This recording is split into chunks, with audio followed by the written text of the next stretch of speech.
Indian medical association Mukhed शाखेच्या वतीने जाहीर निषेध। नमस्कार, आपण बघत आहात महाराष्ट्रातील number 1 news channel Maharashtra police news 24। वैद्यकीय व्यावसायिकांचा दिनांक 17 ऑगस्टला देश बंद व्यापी आंदोलन।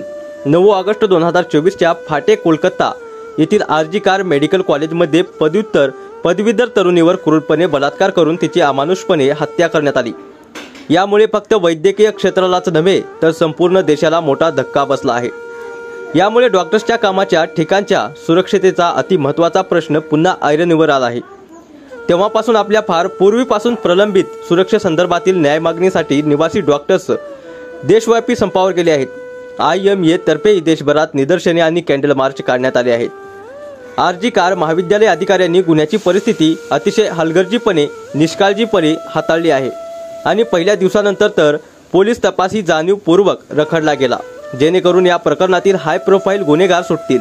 मात्र अखेर 13 ऑगस्ट 2024 रोजी कोलकाता उच्च न्यायालयाने राज्य पोलिसांना आतापर्यंतच्या तपासावर असमाधान व्यक्त करून हे प्रकरण केंद्रीय अन्वेषण ब्युरो CBI कडे सोपवण्यास सांगितले आहे। राज्य पोलिसांनी त्यांचा तपास सुरू ठेवल्यास पुरावे नष्ट होण्याची शक्यताही त्यांनी वर्तवली।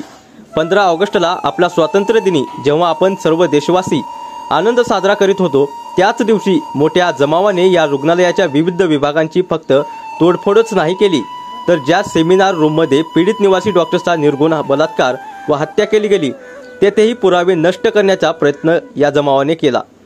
एवढ्यावरच ते थांबले नाहीत, तर त्यांनी आंदोलन करणाऱ्या वैद्यकीय विद्यार्थ्यांवरही हल्ला केला। एवढे अपुरे होते की काय, भरती असलेल्या रुग्णांना तसेच भरती रुग्णांसाठी लागणाऱ्या साधनसामग्रीला सुद्धा प्रचंड मोठी क्षती पोहोचवली।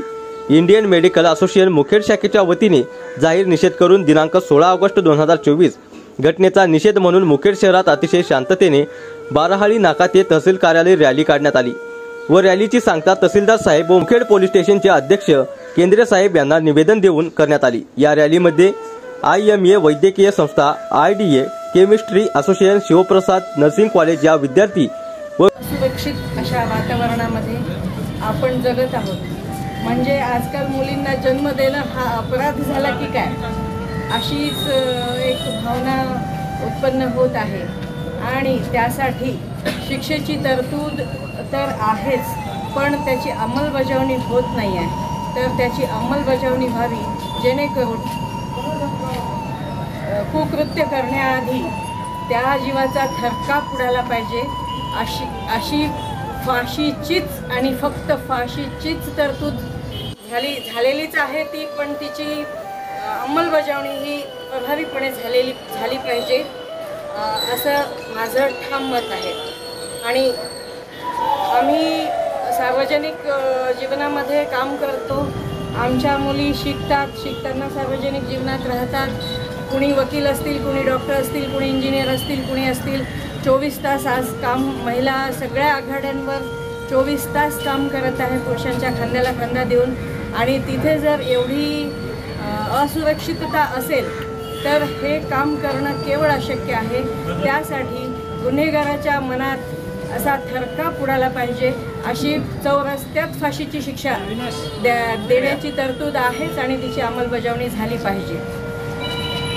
मी तर म्हणते शस्त्राचीच परवानगी द्यायला पाहिजे आणि जेव्हा तिच्यावर हल्ला होतो किंवा तिच्यावर असा कोणी कुदृष्टी टाकते त्यावेळेस तर तिला खूनच माफ झाला पाहिजे।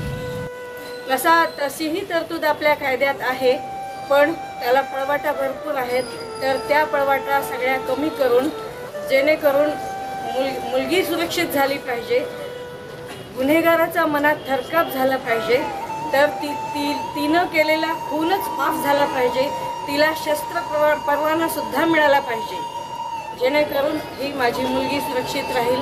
माझी मुलगीच म्हणायचं नाही आहे तर आजकाल म्हणजे अतिशय ओंगळवाणी परिस्थिती, अतिशय किळसवाणी परिस्थिती आहे की आजकाल 1 वर्षाचं लेकरापासून ते 80 वर्षाच्या माझ्या आईपर्यंत, बहिणींपर्यंत कुणीच सुरक्षित नाही आहे। म्हणजे ह्याला म्हणावं काय, आपण जात कुठे आहोत, ह्यासाठी भीतीचा थरकाप उडवणारी शिक्षा ही चौरस्त्यात दिली गेलीच पाहिजे। आपण सत्ताधारी पक्षातले पदाधिकारी आहात,